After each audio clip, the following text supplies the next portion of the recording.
Shalom Bapak Ibu, Saudara yang dikasih Tuhan. Bertemu kembali dengan saya Pendeta Stefanus Gunawan Agustinus. Dalam pelajaran firman hari ini kita akan merenungkan kebenaran firman Tuhan bersama-sama. Dan sebelum itu, mari saya akan ajak saudara sekalian berdoa bersama-sama saya. Kita akan sungguh-sungguh datang kepada Tuhan. Terima kasih Tuhan, kami bersyukur kami boleh bersama-sama sebentar akan belajar akan kebenaran firman-Mu. Urapi kami dengan Roh Kudus. Bukakan mata hati kami agar kami mengerti setiap kebenaran firman-Mu. Dan bukan hanya kami mengerti, kiranya Tuhan juga tolong kami, mampukan kami menjadi pelaku-pelaku firman-Mu. Inilah hidup kami Tuhan. Kami mau mencari kerajaan Allah dan kebenarannya. Kami mau belajar lebih dalam akan pribadi-Mu. Di dalam nama Tuhan Yesus Kristus. Haleluya. Amin. Puji Tuhan. Bapak Ibu Saudara yang dikasih Tuhan, hari ini adalah hari setelah Yesus bangkit ya. Jadi kalau saudara membaca Alkitab, saudara akan tahu bahwa pada waktu Tuhan Yesus bangkit dari antara orang mati, Dia tidak langsung naik ke surga, meninggalkan murid-murid. Tetapi firman Tuhan berkata di dalam Kisah Rasul pasal pertama ayat yang ketiga, selama 40 hari. Ya, jadi mungkin ada di antara saudara yang tidak tahu. Jadi selama 40 hari setelah kebangkitannya, Yesus itu ada di dunia. Baru pada hari ke-40 dia naik ke surga. Dan selama 40 hari itu Yesus berulang-ulang, dikatakan firman Tuhan, menampakkan diri kepada murid-murid dan mengajarkan kepada mereka tentang kerajaan Allah. Dan apa yang saya akan ajak saudara lihat hari ini adalah salah satu kejadian yang terjadi pada selama 40 hari itu. Kita tidak tahu hari keberapa kejadian ini terjadi. Yang jelas, kejadian ini terjadi pada waktu masa itu, 40 hari waktu Yesus ada di dalam dunia, ya. Puji Tuhan. Menampakkan diri kepada murid-murid. Saya akan diajak kita melihat bersama di dalam Yohanes pasal yang ke-21. Yohanes pasal yang ke-21 ayat yang ke-5 sampai ayat yang ke-8. Mari kita akan buka bersama-sama Alkitab kita. Yohanes 21 ayat ke-5 sampai ayat ke-8. Saya beri judul tema hari ini. Khotbah saya hari ini, renungan saya hari ini adalah cara yang paling tepat. Cara yang paling tepat untuk peka terhadap suara Tuhan. Cara yang paling tepat untuk peka terhadap suara Tuhan. Mari kita akan lihat bersama-sama kisahnya lebih dulu. Yohanes pasal yang ke-21 ayat yang ke-5 sampai ayat yang ke-8. Puji Tuhan. Mari kita akan baca bersama-sama. Jadi ini kisahnya Yesus sudah bangkit dari kematian ini ya. Kemudian Yesus berulang kali menampakkan diri pada murid-murid. Ini salah satunya. Kata Yesus kepada mereka, "Hai anak-anak, adakah kamu mempunyai lauk pauk?" Jawab mereka, "Tidak ada." Pada waktu itu murid-murid Yesus sedang naik perahu. Mereka mencari ikan untuk makan tentunya. Dan dari jauh Yesus berkata, "Hai anak-anak, adakah kamu mempunyai lauk pauk?" Mereka jawab, "Tidak ada." Maka kata Yesus kepada mereka, "Tebarkanlah jalamu di sebelah kanan perahu, maka kamu peroleh." Wah, ini ngomong begitu, lalu menurut mereka. Lalu mereka menebarkannya, dan mereka tidak dapat menariknya lagi karena banyaknya ikan. Maka murid yang dikasihi Yesus itu berkata kepada Petrus, "Itu Tuhan." Ketika Petrus mendengar bahwa itu adalah Tuhan, maka ia mengenakan pakaiannya, sebab ia tidak berpakaian, lalu terjun ke dalam danau. Murid-murid yang lain datang dengan perahu, karena mereka tidak jauh dari darat, hanya kira-kira 200 hasta saja. 200 hasta Israel Bahasa Ibrani itu sekitar 10 meter, jadi sekitar 10 meter saja. Dan mereka menghela jala yang penuh ikan itu. Ya, puji Tuhan. Sampai di situ pembacaan kita. Jadi pada waktu Yesus mendatangi mereka sambil bertanya, apakah ada lauk pauk? Tidak ada seorang pun dari mereka yang sadar bahwa itu adalah Yesus. Kecuali satu orang, yaitu orang yang dikatakan sebagai murid yang dikasihi Yesus. Kemungkinan besar dia adalah Yohanes, sang penulis Injil ini. Ya, kemungkinan besar orang yang menyatakan diri sebagai murid yang dikasihi ini adalah Yohanes, sang penulis Injil Yohanes. Nah, jadi saudara yang dikasihi Tuhan, ketika itu ya, hanya Yohanes ini yang sadar, dan dia berteriak. 11 murid yang sadar bahwa itu adalah Yesus, hanya satu orang. Dari perkataan Yesus langsung dia tahu, itu guru, itu Tuhan. Itu guru ya katanya ya. Itu Tuhan, maafkan itu guru. Itu Tuhan. Langsung Petrus begitu murid yang dikasih bilang begitu, dia langsung yakin betul-betul Tuhan. Langsung dia masuk ke air, mengenakan pakaiannya, lalu terjun ke danau, kata firman Tuhan ya. Jadi itu tadi. Jadi yang menyadari hanya Yohanes. Nah, saudara yang dikasih Tuhan, kita lihat bersama bahwa Yohanes ini memang menurut Alkitab kita adalah seorang murid yang paling dekat dengan Yesus. Yohanes 13 ayat 22 sampai 25 contohnya. Kita lihat ya. Yohanes ini sangat dekat sekali dengan Yesus, sehingga terkadang ketika murid-murid tidak berani bertanya kepada Yesus, Yohanes ini yang disuruh tanya. Kita lihat salah satu kisahnya. Yohanes pasal 13 ayat 22 sampai 25. Murid-murid itu memandang seorang kepada yang lain. Mereka ragu-ragu siapa yang dimaksudkannya. Seorang di antara murid Yesus, yaitu murid yang dikasihinya, bersandar dekat padanya di sebelah kanannya. Kepada murid itu Simon Petrus memberi isyarat dan berkata, "Tanyalah siapa yang dimaksudkannya." Murid yang duduk dekat Yesus itu berpaling dan berkata kepadanya, "Tuhan, siapakah itu?" Ya, jadi dia kayak jadi penyambung lidahnya murid-murid. Dan mungkin karena sering berbicara dengan Yesus ya, dia adalah menjadi orang yang pertama mengenal bahwa itu adalah Tuhan. Sedangkan yang lain tidak menyadari lebih dulu. Nah, saudara yang dikasihi Tuhan, tentu luar biasa sekali kalau kita bisa memiliki kepekaan rohani seperti murid yang dikasihi Yesus ini. Ya, memiliki kepekaan terhadap suara Tuhan, tahu apa yang difirmankan Tuhan, apa yang dikehendaki Tuhan, bahkan dalam hidup sehari-hari. Bukankah itu impian banyak orang?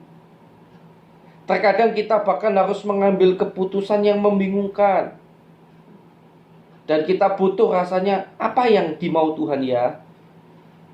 Kalau kita yakin itu yang dimau Tuhan, kita memiliki kekuatan untuk berjalan tanpa takut-takut tentunya ya. Maka itu peka terhadap suara Tuhan itu penting. Nah, pertanyaannya bagaimana saudara bisa memiliki kepekaan terhadap suara Tuhan seperti murid yang dikasih Yesus? Saya yakin banyak di antara saudara yang mau. Bagaimana? Hari ini saya akan bahas ini tadi. Cara yang paling tepat untuk saudara bisa peka terhadap suara Tuhan. Sebetulnya caranya itu mudah. Hanya saudara yang tidak sadar dan tidak tahu. Saya beri suatu ilustrasi. Ibu-ibu wanita yang sudah menikah lama dengan suaminya, tanpa perlu bertatap muka, lewat telepon sekalipun, bisa nggak ibu-ibu bedakan antara suara suaminya atau suara orang bukan suaminya? Saya yakin ibu-ibu bisa. Ibu-ibu langsung tahu, oh ini suamiku. Oh ini yang telepon bukan suamiku ini, bukan. Ibu-ibu langsung tahu, langsung sadar. Begitu saja. Kenapa? Karena ibu sering mendengar suara suami ibu.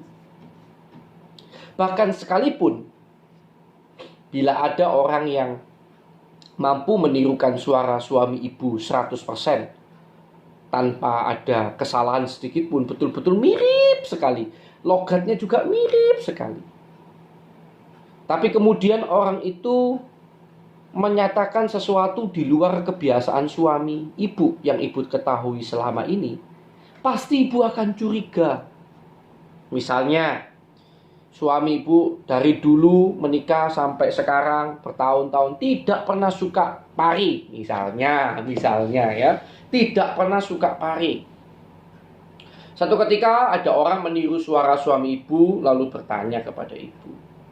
Bukan bertanya, meminta ibu untuk membikinkan dia masakan pari. Pasti ibu akan bingung. Ya kan?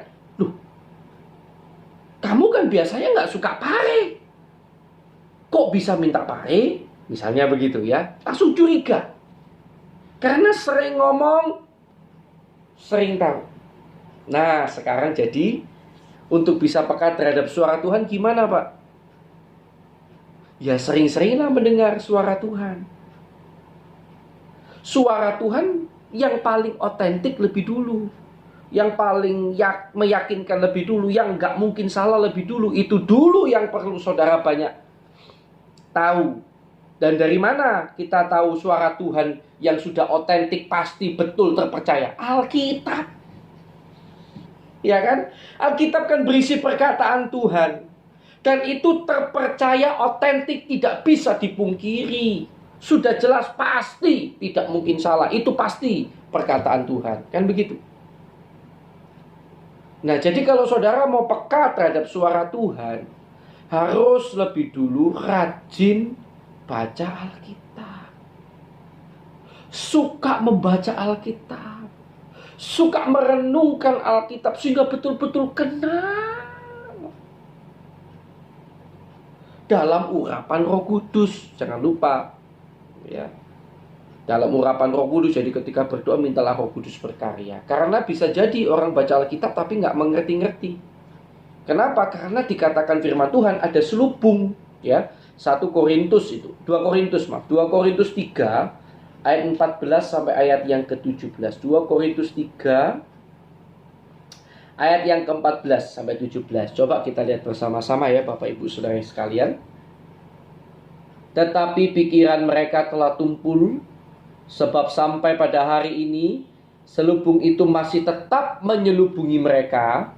Jika mereka membaca perjanjian lama itu tanpa disingkapkan, karena hanya Kristus saja yang dapat menyingkapkannya.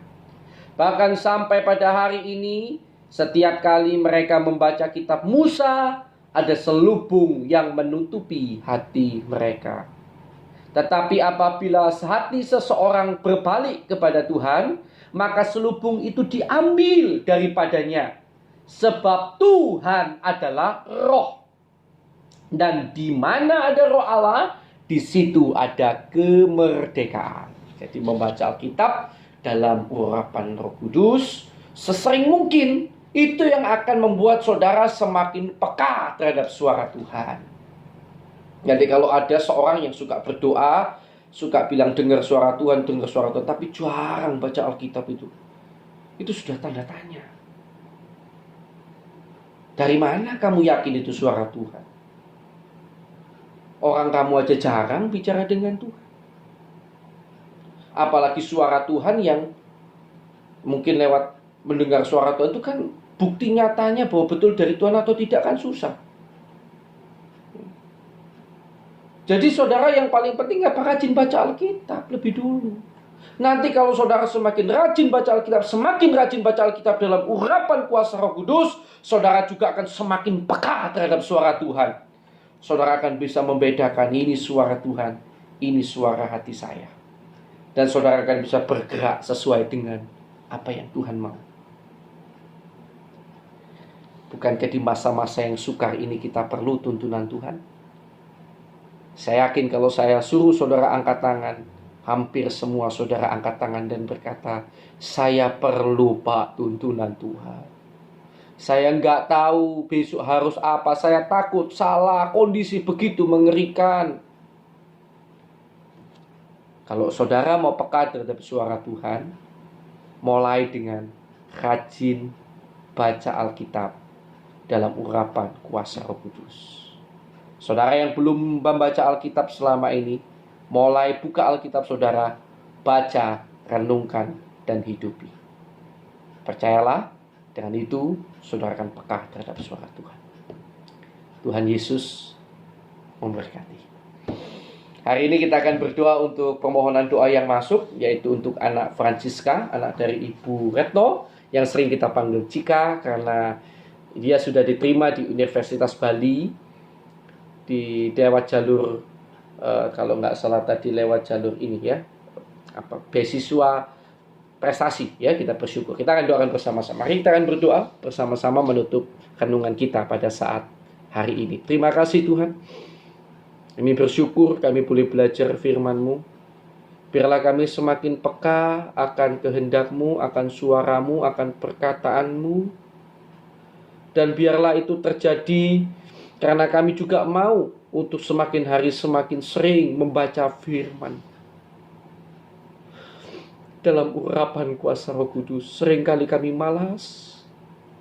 Seringkali kami kalah oleh diri kami sendiri. Padahal dalam hidup ini kami perlu tuntunan-Mu. Tuhan akan kiranya berikan kami kemauan untuk membaca Alkitab, merenungkan firman terus dan terus. Sampai kami benar-benar semakin hari semakin peka terhadap kehendak-Mu dan suara-Mu yang akan memimpin hidup kami hari demi hari. Kami juga berdoa untuk anak Cika, Francisca yang diterima di Universitas Bali, di Bali sana. Kiranya Tuhan akan jaga, lindungi anak ini dimanapun berada. Tuhan akan buat anak ini menjadi berkat dimanapun berada. Bahkan Tuhan akan menyediakan masa depan yang luar biasa. Kiranya Tuhan juga jaga kehidupan rohani anak ini, sehingga dimanapun berada justru semakin cinta kepada Tuhan. Terima kasih Tuhan, terima kasih. Serahkan semuanya ke dalam tangan-Mu. Juga anak-anak-Mu yang sudah mendengarkan pada saat hari ini. Kiranya Tuhan memberkati setiap kehidupan mereka semuanya. Terima kasih Tuhan. Dalam nama Tuhan Yesus Kristus. Haleluya. Amin. Tuhan Yesus memberkati saudara.